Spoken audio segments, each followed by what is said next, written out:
Hello, my name is Coltrane Lionheart. I'm from Madoc's Keep in Louisville, Kentucky, in the Kingdom of the Rising Winds. And today on Amtgard 201, we'll be talking about masks. So as we all know, during this time of the pandemic, coronavirus, and all that, everybody's required to wear a mask. So even if we don't start back into Amtgard in 2021, more than likely, we're still going to have to be wearing a mask, especially at larger events. And that's what we're going to be talking about today. What masks work, what masks don't work, and what's the best type of mask for the sport that we play, and especially if it being inherently this game being an athletic thing. So let's go over several types of masks today. So let's go over a few different types of masks, and we're going to go over the pros and cons of each kind, especially for Amtgard and pertaining to activity, and really we're going to talk about general activity sports kind of mask that we want to wear. So let's go over the first kind here. We got gaiters. So with gaiters, as we all know, you just slide them on, pull them up. A lot of people like these types of masks because they stay on and they don't fall, especially if you've got the right kind. But depending on your location, your city regulations, stuff like that, they don't consider these protective enough. I know the few times I've taken the airplane, I've taken a few flights, they don't allow gaiters on there anymore. But for Amtgard, maybe double up, stuff like that. But they are very good for this sport because they cover so much, and they're hard. It's hard for them to fall off while you're moving around and running. A lot of this is going to kind of pertain to pretty much any kind of sport also. So that's gaiters. Let's go over to the next one. So we got the, generic hospital kind of mask.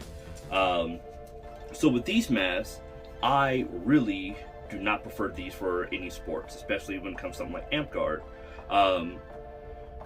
You are going to sweat through these types of masks immediately. Yes, they're super cheap. You can get a whole pack for pretty cheap. But the type of masks these are, especially the way we play our sport with a lot of yelling, a lot of talking, stuff like that, you're going to blow through this mask within, depending on how sweaty you are, especially when you're playing, you're going to run through this type of mask in less than an hour. I never recommend these. They're really sweaty. Don't mess with these too much. Alright, next kind of mask. Also, those masks kind of fall off unless you have like the little back straps. So, these kind of masks, just want the hand sewn one, but it's the kind of mask, you put it on, tie it back. So it's the kind of one where you put it on your face, you tie it in the back, and it has two tassels.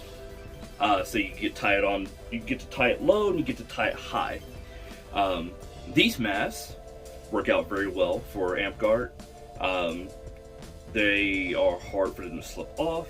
They stay above your nose, because one of the big important things about wearing a correct mask for Amtgard is because we have to do spells and stuff like that, and we're doing a lot of talking, we need a mask to where you can talk and your mask is not going to slide off your nose.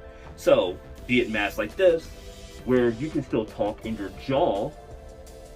You can still talk in your jaw line from here, goes out from the bottom of your mask. That works out very well. So the top of your mask still gets to go on your curvature of your nose. When it comes to glasses, stuff like that, not the greatest. They're going to still kind of fog up unless you put the little metal piece in these, which is not that hard to do, especially if you're hand sewn like these. So these masks, great for Amtgard. The only cons I really have with them is that they're pretty thick. So you just gotta yell a little louder. So next mask, we got pretty much your standard mask. Rubber bands on the ears, decently thick, about 4 layers on this guy. Goes on the ears, goes over. This isn't my size, it's one of the kids' ones more likely. And stays on like that. Super easy. These are okay for playing Amtgard.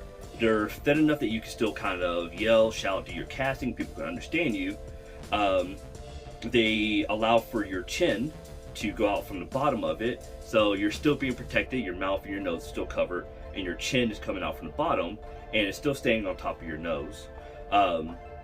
Only cons I really have with this is the fitting. You have to get ones that fit pretty well for you. They stay on your ears. If you don't have the ones that stay on, if you have a problem with it staying on your ears, there are clips you can get in the back that keep it off your ears.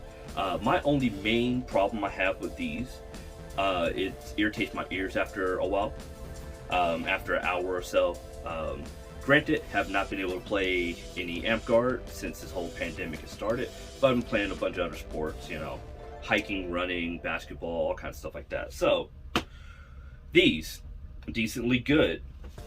And we're gonna go up to my highly most recommended one, is the Under Armour mask. So, you see a lot of professionals wearing them, you see a lot of college sports, almost everybody's wearing these, and it's really for a good reason.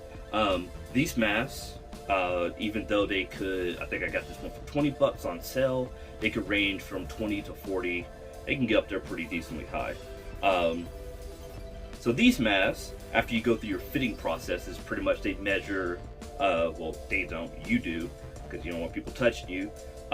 You measure from your nose bridge and over around, and they give you different sizes. This one's a medium large, and they come in a whole variety of sizes, all the way from your kids all the way up to extra large, stuff like that. But these are amazing because they are super thick. They're super thick, they're super cushy.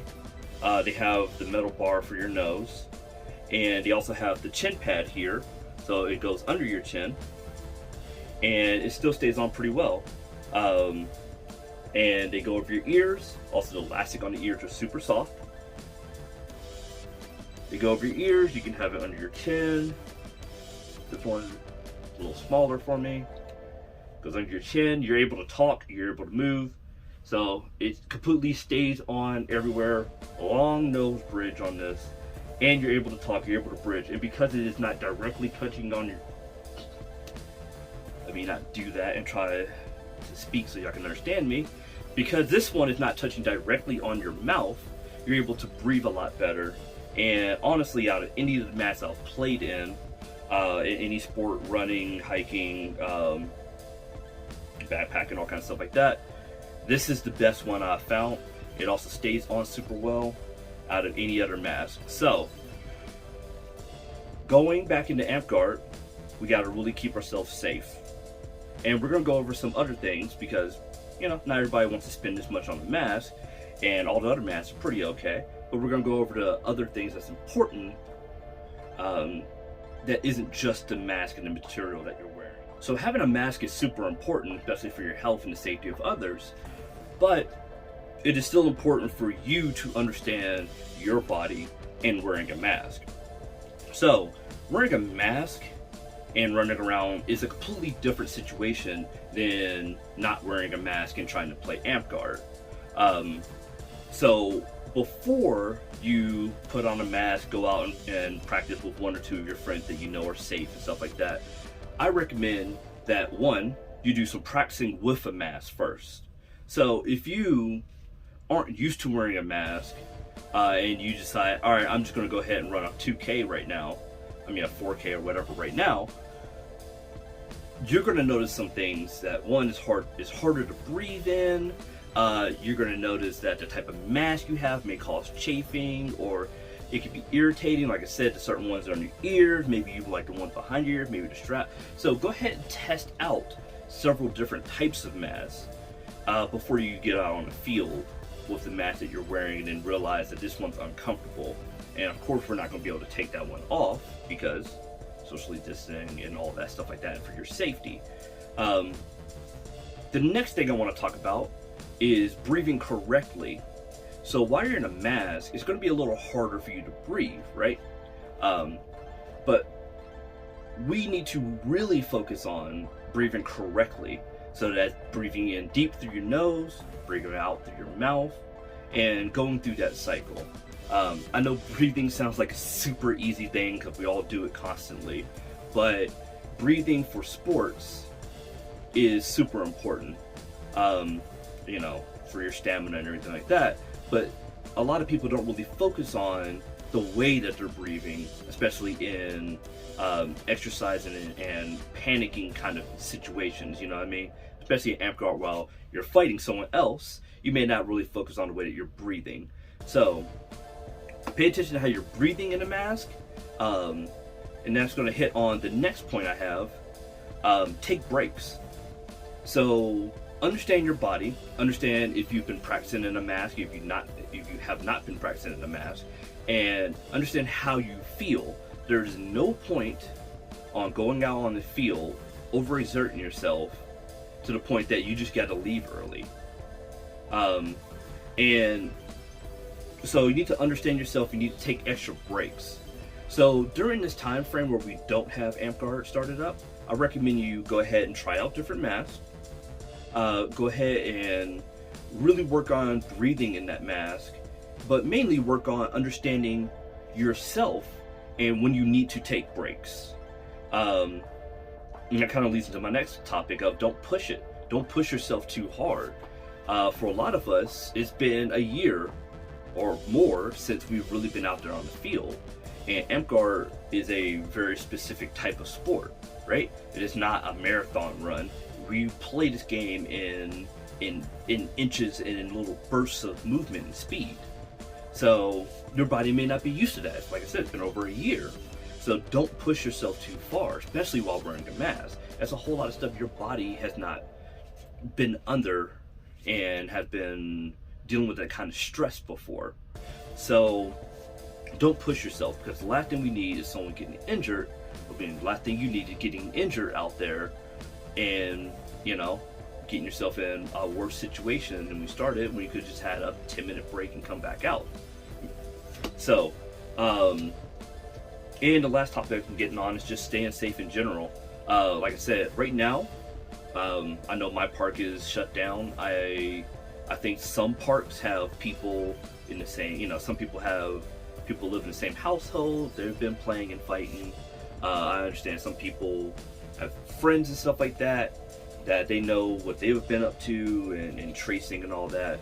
But ultimately, don't try to start up your park too early. And just try to stay safe in general with this whole situation. I personally, if I am playing with people in my family, in my circle, playing them in Amtgard and stuff like that, it's masked on the whole time. At no point, you know, from the moment I get out my car to meeting them and everything to the point that I get back in the car, it's the only time the mask ever comes back off. So stay safe in this. Don't beat yourself up if you're getting tired or anything like that while wearing a mask. But that's pretty much everything I have for today. Just to recap it all, try out different masks before Amtgard starts out. See which ones are comfortable. Get yourself acclimated to wearing a mask. And if you ever feel yourself getting more exhausted or anything like that, make sure you take breaks. So I think that's everything I have for today. Like I said, my name is Coltrane Lionheart with Madoc's Keep and the Rising Winds. And this has been Amtgard 201, not 101 anymore. This has been Amtgard 201. And as always, swords up, lay on.